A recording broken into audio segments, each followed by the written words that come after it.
SSLC പരീക്ഷ സമാപിച്ചു. പരീക്ഷ അവസാനിക്കുന്നതിന്റെ ഭാഗമായി വിദ്യാർത്ഥികളുടെ സുരക്ഷയ്ക്കായി കർശന നിർദ്ദേശങ്ങളാണ് പൊതുവിദ്യാഭ്യാസ വകുപ്പ് പുറപ്പെടുവിച്ചത്. SSLC +2 പരീക്ഷകൾ സമാപിക്കുന്ന ദിവസങ്ങളിൽ വിദ്യാർത്ഥികൾ ആഘോഷങ്ങൾ സംഘടിപ്പിക്കുന്നതും ആഘോഷങ്ങൾ അതിരുവിട്ട് ആക്രമണങ്ങളിലേക്ക് നീങ്ങുകയും ചെയ്യുന്ന മുൻ അനുഭവങ്ങളുടെ പശ്ചാത്തലത്തിൽ നിയന്ത്രണങ്ങൾ ഏർപ്പെടുത്താൻ സ്കൂളുകൾക്ക് നിർദ്ദേശങ്ങൾ നൽകി പൊതുവിദ്യാഭ്യാസ ഡയറക്ടർ ഉത്തരവ് പുറപ്പെടുവിച്ചിരുന്നു. ഇതിന്റെ അടിസ്ഥാനത്തിൽ പരമാവധി മാതാപിതാക്കളോട് പരീക്ഷ തീരുന്ന ദിവസം സ്കൂളുകളിൽ വന്ന് കുട്ടികളെ കൂട്ടിക്കൊണ്ടുപോകുവാൻ നിർദ്ദേശം നൽകിയിരുന്നു. കുട്ടികളെ കൂട്ടിക്കൊണ്ടു പോകണമെന്നോ? ഏതായാലും കുട്ടികൾ സേഫായി നിങ്ങളുടെ കയ്യിലേക്ക് തന്നെ എത്തിയിട്ടുണ്ട്. സ്കൂൾ ജീവിതത്തിന്റെ ആദ്യഘട്ടം പൂർത്തീകരിച്ച് വിദ്യാർത്ഥികൾ സന്തോഷത്തോടു കൂടിയാണ് പിരിയുന്നത്. ഈ വർഷത്തെ പരീക്ഷകൾ പൊതുവെ എളുപ്പമായിരുന്നുവെന്ന് വിദ്യാർത്ഥികൾ പറയുന്നു. നല്ല പരീക്ഷയായിരുന്നു.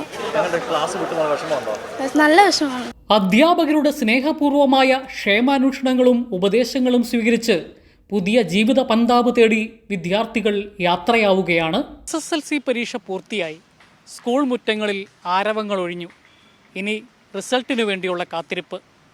ജോസൽ സെബാസ്റ്റ്യൻ, കൈരളി ന്യൂസ്.